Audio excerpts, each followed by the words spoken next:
मागच्या 40 वर्षापासून शेतकऱ्याची मागणी होती की आमच्या शेतातला जो रस्ता आहे तो किमान आमची बैलगाडी, किमान आमचा ट्रॅक्टर, किमान आमचा हार्वेस्टर शेतामध्ये गेलं पाहिजे। याकरता काही सरकारी जे पांधन रस्ते आहे त्यावर अतिक्रमण झालं आहे, ते अतिक्रमण काढून द्या। त्याकरता पोलिसांचा बंदोबस्त मोफत द्या।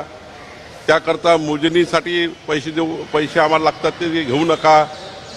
सोबतच शेतकऱ्याची मागणी अशी होती की हे जे काही रस्ते हे दाखवले गेले नाही आहे रेकॉर्डवर, ते रेकॉर्डवर आणा, त्याला क्रमांक द्या, पांधन रस्त्याला क्रमांक द्या, शिवपांधनला क्रमांक द्या। या साऱ्या मागण्या जे शेतकऱ्यांनी शेतपांधन रस्त्याबद्दलच्या केलेल्या सर्व मागण्या जे राज्य शासनाकडनं त्यांना अपेक्षित निर्णय घ्यायचे होते ते आता पूर्ण घेतलेले आहे आणि पुढचा काळ आता इम्प्लिमेंटेशनचा आहे।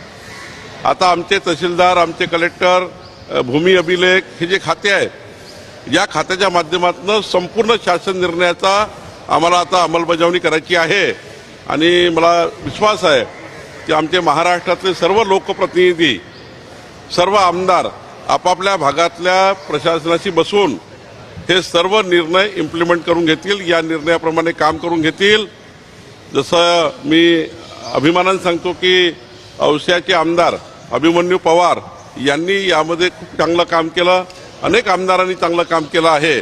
तर निश्चितपणे हे जे हा जो निर्णय आहे शेतकऱ्यांना शेतामध्ये 2 पिकं घेण्याकरता पावसाळ्यात सुद्धा शेतकऱ्याला शेतात जाता येईल आणि त्या शेतकऱ्याचा माल मार्केटमध्ये जाईल, याकरता शासनाने घेतलेली भूमिका आहे। देवेंद्र फडणवीसजीचं सरकार, आमचं सरकार हे शेतकऱ्यांना जे आश्वासन दिलं होतं की आपल्याला या राज्यामध्ये उत्पन्न वाढवायचं आहे, हे उत्पन्न वाढवण्याच्या दृष्टीने केलेलं महत्त्वाची योजना आहे।